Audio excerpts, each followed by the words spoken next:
fuerte aplauso para Álvaro Barbero. Bueno, ¿qué tal? Hola a todos. Normalmente uno empieza este tipo de ponencias, pues no sé, hablando de una gran experiencia vital, tal vez, o hablando de a qué se dedica. Yo voy a hablar de creatividad artificial, que es una cosa un poco rara, pero en realidad yo no soy un artista y tampoco soy psicólogo, aunque voy a hablar del proceso creativo. ¿Para qué nos vamos a engañar? A mí me gusta mucho la tecnología, soy un friki, lo podéis pensar así.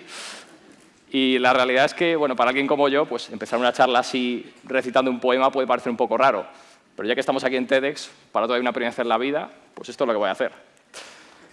Cuando en la esperanza de la frente, de la mano de la fortuna cría, porque en la esperanza y el pecho ardiente, en la vida el sol de aquel que no guía, para que se le ande que la luz de Marte y la aurora la que es el mármol que siento, en el mismo tiempo y en el cielo viene. ¿Qué tal? Os habéis quedado un poco raros, ¿eh? Bueno, esta poesía es anónima, pero no es anónima porque no sepamos quién la ha escrito, sino porque quien lo ha escrito no tiene nombre. Lo ha escrito una máquina, no lo ha escrito una persona. Y uno podría plantearse cómo esto es posible, ¿no? Bueno, seguro que todos vosotros sabéis o habéis oído hablar muchas veces de esta cifra, de que la capacidad de cálculo de los procesadores ha aumentado muchísimo, ¿no? De hecho, cualquier smartphone que tengamos hoy en día en nuestros bolsillos tiene cientos de miles de veces la capacidad de cálculo a la velocidad de una de las primeras máquinas que se crearon. Y esto está muy bien, pero claro, oímos hablar de inteligencia artificial, vemos películas de ciencia ficción, el Terminator y tal, y eso como que no ha pasado, ¿no? ¿Y por qué no ha pasado? Porque es verdad que las máquinas son muy potentes, pero en realidad es como si fueran calculadoras, tenéis que pensarlas así. Son calculadoras que hacen operaciones matemáticas muy rápido. Y ya está. Si tenéis una Casio en casa, pues no se pone a hablar con vosotros, ni a recitar poemas. Entonces falta algo aquí, ¿no? Para que pueda hacer cosas como las que nosotros hacemos normalmente, pues, yo qué sé, hablar, a lo mejor aprender un idioma, ver un cuadro y entender, pues a lo mejor por qué se usaron esas texturas, esos colores. ¿Vale? Para nosotros eso es normal, pero una máquina no puede hacer esto. Y no puede hacer esto porque no sabemos cuál es la fórmula de la creatividad. De nuevo, una máquina es como una calculadora. Se va a hacer sumas, restas, operaciones matemáticas. Pero no podemos escribir como una formulita matemática lo que es crear. Bueno, pues, ¿qué hacemos entonces? Nos gustaría que las máquinas imitaran algunas de las cosas que hacemos nosotros. Bueno, para bien o para mal habrá detractores, pero digamos que lo queremos hacer. ¿Cómo aprendemos nosotros? ¿O cómo podemos hacer que una máquina entienda lo que es un libro, lo que es una novela? Pues algo que podemos hacer ya es, pues todo seguro que habéis leído un ebook alguna vez, o habéis escuchado música por internet. Eso significa que un libro podemos traducirlo a una serie de numeritos, de códigos binarios, y eso, pumba, se mete dentro de una máquina. Y la máquina lo puede copiar, lo manda por internet, pero claro, eso no significa que esa máquina entienda lo que tiene dentro. Lo puede reproducir, pero no puede crear algo parecido a eso, no puede crear algo nuevo. Nosotros sí podemos. Vamos a intentar hacer que las máquinas hagan algo parecido, imitando lo que hacemos nosotros. ¿Cómo aprendemos nosotros a leer? ¿Cómo aprendemos nosotros a escribir? Es algo que hacemos a la vez, ¿no? Leemos y escribir. Podemos escribir aprendiendo a leer, podríamos decir. Bueno, resulta que las máquinas pueden hacer algo parecido. Y van a usar una tecnología que es súper avanzada. Bueno, vais a flipar cuando la veáis. Se llama el algoritmo del mono mira, mono imita. ¿Veis? Justo eso, parece una chorrada, pero justo eso vamos a hacer. ¿Qué vamos a hacer? Vamos a coger una máquina y le vamos a decir, toma este trocito del Quijote e invéntate qué viene después, la siguiente letra solo, no te voy a pedir mucho. ¿Y qué va a hacer para inventarse la siguiente letra? Pues no tiene ni idea. Va a aplicar una fórmula matemática, yo que sé, una cualquiera. Y a veces lo va a hacer bien, a veces lo va a hacer mal. Cuando lo haga bien, vamos a darle un punto positivo. Y cuando lo haga mal, un punto negativo. Pues como a los niños pequeños en la guardería, ¿vale? Y lo que vamos a hacer es que con estos puntos positivos y negativos, pues vaya aprendiendo. Que esa formulita que tiene la vaya cambiando y la siguiente vez pues lo haga un poquito mejor. Claro, esto suena muy bonito, pero para empezar, ¿cómo hacemos nosotros esto? Pues lo podemos hacer porque tenemos neuronas. Y las neuronas tienen una capacidad muy interesante que se llama plasticidad, que es que pueden adaptarse y reforzar ciertos comportamientos que sean positivos. ¿Vale? Así es como lo hacen los seres vivos. ¿Cómo puede hacerlo una máquina? Pues hoy día podemos hacer neuronas artificiales. Esta cosa que sale ahí tan complicada, no os preocupéis, que no lo voy a poner mucho. Son formulitas que podemos meter en un ordenador y entonces tiene una especie de neurona que tiene plasticidad, tiene memoria a corto plazo y puede aprender cosas. ¿Qué pasa si juntamos muchas neuroncitas de estas artificiales y las conectamos? Tenemos lo que se suele llamar una red de neuronas artificiales, pero podéis pensar que es como un cerebro artificial, que le pongo una tarea y va a aprender a hacerla. ¿Qué pasa si le pongo a aprender el Quijote? Y que le doy un trocito al Quijote y que recite lo que viene después. Pues al final acabo teniendo algo como esto. Y esto es un texto que ha escrito una inteligencia artificial, podríamos decir, que ha aprendido a escribir leyendo el Quijote. Y voy a recitarlo un poquito porque veréis que es curioso. En un lugar de la Mancha está en su amada, y había de hacer regidor de tu amo que desde aquí está por el suelo. Por aquellos de las armas, respondió Don Quijote, que podrá poner al presente con la que debe de ser estimado en su parecer, que tan desenvainado se le ha contado, y así no le hallará en el mundo, y así lo ha de decir que es la lanza a la princesa Sancho Panza. No, esto no acaba de funcionar, ¿no? A lo mejor nos hemos pasado un poquito, ¿no? Esto está muy bien de las neuronas artificiales, pero, hombre, intentar imitar a Cervantes, maestro de la literatura, nos hemos quedado un poquito cortos. Bueno, en vez de intentar hacer esto, vamos a bajar el listón bastante. Vamos a intentar imitar, por ejemplo, qué está pensando un quinceañero viernes noche. ¿Qué puede estar pensando? No sé, ¿con qué voy a juntar el Jägermeister, ¿vale? Pues... vamos a coger un recetario de cócteles y se lo vamos a dar a una red de neuronas artificiales y que aprenda cómo es un cóctel. Y le digo ahora, venga, hazme un cóctel nuevo. Y esto que vamos a ver son cócteles que se ha inventado. Un Densi, por ejemplo, que se hace con ron, licor de melocotón y lima. No sé si a alguien le apetece o le gustaría probarlo. Un Banco, que se hace con pacharán, limón y kiwi. O un Chula Vara, que se hace con licor de mola, licor de avellana y granadina. Todo esto se lo ha inventado la red de neuronas artificiales. Ha aprendido por su cuenta que para inventar un cóctel se tiene que inventar un nombre que sea pronunciable y luego le va metiendo ingredientes que más o menos sean compatibles. Más o menos. Vale, pues maestro de la literatura no, quinceañero de botellón sí. Vale, ¿qué podemos hacer entre medias? Pues hay un proyecto súper interesante que se llama Benjamin y lo que hicieron es, usando las mismas ideas, coger un montón de guiones de películas y dárselos a una inteligencia artificial de este estilo y que se invente su propio guión de película. Pero lo interesante es que los autores de Benjamin, no contentos con eso, juntaron a un grupo de actores y les pusieron a interpretar este guión. Y vamos a ver un trocito para que veáis una cosa curiosa.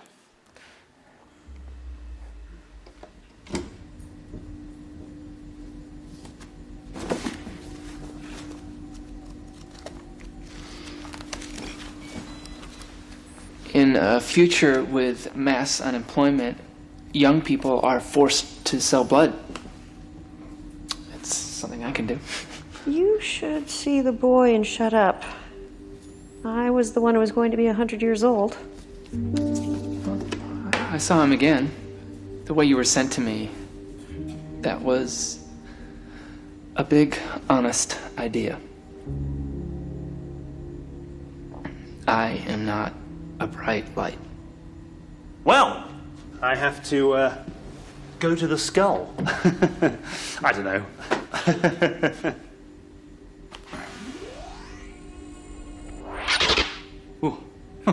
What do you mean? Well, I don't know anything about any of this, so...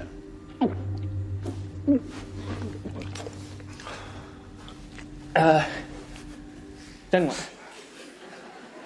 Increíble, ¿verdad? Bueno, increíble la labor de estos actores que han tenido que interpretar este guión tan delirante y lo han hecho bien, ¿eh? Bueno, pues Cervantes no, quinceañeros sí, algo que podemos ver en los próximos cines tampoco, bueno, pero bueno, estamos ahí. Estamos intentando hacer algo artificial que tenga creatividad. Y una cosa que sacamos de esto es que el aprendizaje parece ser parte de esta formulita.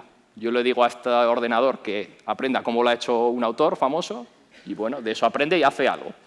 Pero hay más cosas, ¿vale? Hay más cosas que podemos añadir. Por ejemplo, hoy día muchos de vosotros tendréis en vuestros smartphones alguna aplicación que le hacéis una foto a algo y os dice, mira, aquí hay un perro o un gato, o aquí hay, no sé, un edificio de color rojo, o aparece una persona famosa, ¿vale? Estos sistemas funcionan también con estas neuronas artificiales, pero lo que es muy interesante es cómo estas neuronas artificiales ven las imágenes. Digamos que cuando ven algo lo separan en dos representaciones. Una es qué objetos se ven ahí y la otra es cómo se están viendo, cómo se han pintado, cómo se representan. Y esto es interesante porque entonces podemos hacer una especie de ingeniería inversa y pedirle a esta red neuronal artificial, coge esta ilustración, coge esta fotografía que yo he hecho y júntalas. Y vas a pintar la fotografía al estilo de esta ilustración. Y entonces con eso podemos crear cosas como este cuadro, o como este, que esto era una foto de una piscina pública, para que os hagáis una idea, o como este también, o todos estos que tenéis aquí. Y aquí tengo que haceros una pequeña confesión. Estos cuadros los he creado yo, pero no pintando con un lápiz o con pinceles, los he creado pintando con redes neuronales artificiales. Vaya tela.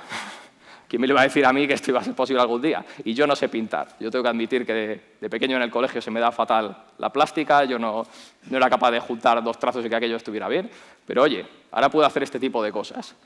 Con lo cual, pues, yo estaba intentando hacer creatividad artificial y al final he descubierto que esto me está añadiendo creatividad incluso a mí mismo. Y esto es algo que es muy interesante, es algo que yo creo que nos aporta mucho. Con lo cual tenemos otra componente para la creatividad artificial y es la imitación. Es poder entender el estilo de un autor y aplicarlo en un contexto totalmente distinto. Y de nuevo, yo estoy hablando de creatividad artificial, que es de lo que entiendo, pero a lo mejor esto resuena un poco en otros ámbitos de la vida. Vale, os quería dar un ingrediente más, que es muy sorprendente. Y está basado en uno de los últimos avances que ha habido en inteligencia artificial. Este es de verdad, no es como el del mono de antes. Se llama redes adversariales. Y tiene un nombre así muy guay, pero realmente significa una cosa muy sencilla. Si tú quieres ser el mejor ajedrecista del mundo, por ejemplo, ¿qué tienes que hacer? Pues tienes que practicar todos los días y sobre todo tienes que jugar con gente que sea muy buena también al ajedrez. Y si quieres ser el mejor tenista, igual, tienes que competir contra gente que también sea muy buena al tenis. Con lo cual, aquí vamos a repetir la misma idea. Vamos a tener dos inteligencias artificiales en vez de solo una. Una la vamos a llamar la red artista o generadora y otra va a ser la red juez o red discriminadora. ¿Vale? Ese es el primer ingrediente que vamos a añadir, que es esta competición. Y luego vamos a hacer que la red artista intente pintar algo, intente crear algo con números aleatorios. ¿Qué quiero decir, números aleatorios? Es como si yo cojo un dado y lo voy tirando sobre la mesa muchas veces y voy apuntando qué numeritos van saliendo. Y le digo a esta inteligencia artificial, toma, estas son tus pinturas para hoy. Hoy tienes que crear algo con esto.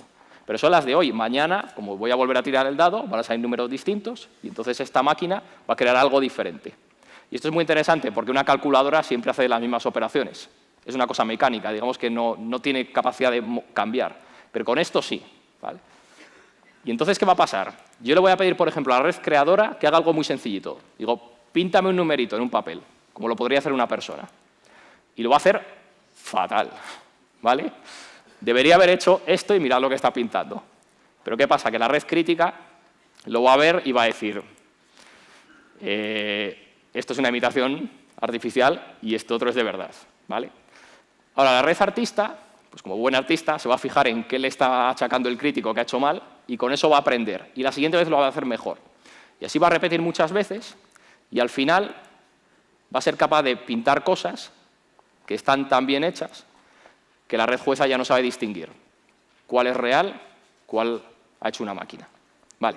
Con lo cual, tened en mente estos dos ingredientes, competición y aleatoriedad.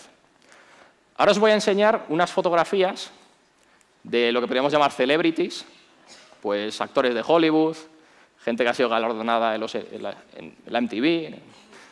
Seguro que os suenan, ¿no? ¿Podéis nombrar alguna de estas caras?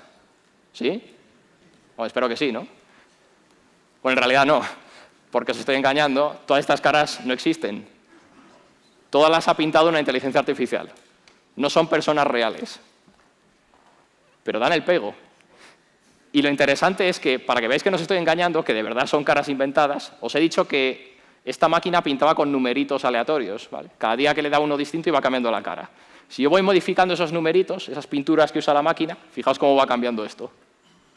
Se generan todo tipo de rostros, de expresiones, de peinados, accesorios. Y estoy hablando de caras de personas en este caso, pero lo puedo hacer con cualquier cosa. Lo puedo hacer con escenarios, por ejemplo. Todos estos volcanes y montañas que aparecen aquí no son reales. Son todos creados por una red de neuronas artificiales. O estas aves tampoco son reales. De hecho, aquí lo interesante es que yo puedo incluso pedir a la inteligencia artificial, píntame un pájaro que sea de pico azul y alas rojas. Y aunque ese pájaro no exista en la naturaleza, se va a inventar una imagen que más o menos sea convincente. Imaginaos el potencial que tiene esto. Para un estudio creativo, para si yo quiero rodar una película y quiero hacer un escenario o alguna cosa así, que yo pueda solicitar algo, cree una base con la que yo pueda trabajar. Y este es el mensaje al que yo quería llegar. Muchas veces hablamos de inteligencia artificial y nos da un poco de miedo, de nuevo, el Terminator y estas cosas que nos venden Hollywood, pero en realidad lo que estamos haciendo es crear una especie de cerebros artificiales que nos aumenten nuestra propia capacidad, que aumenten nuestra creatividad natural, que usen estas técnicas como el aprendizaje, la imitación, la competición, la aleatoriedad, para poder crear cosas que a lo mejor no se nos habían imaginado o que nos faciliten nuestra propia labor creativa. Y, bueno, yo creo que en el futuro próximo vamos a empezar a ver cosas de estas cada día más en nuestras vidas. Ya hay aplicaciones de móvil que hacen cosas como estas, como los cuadros que he enseñado. Yo creo que realmente es algo de lo que nos vamos a beneficiar todos. No sé si os he convencido con toda esta jerga y tanta red para arriba y para abajo.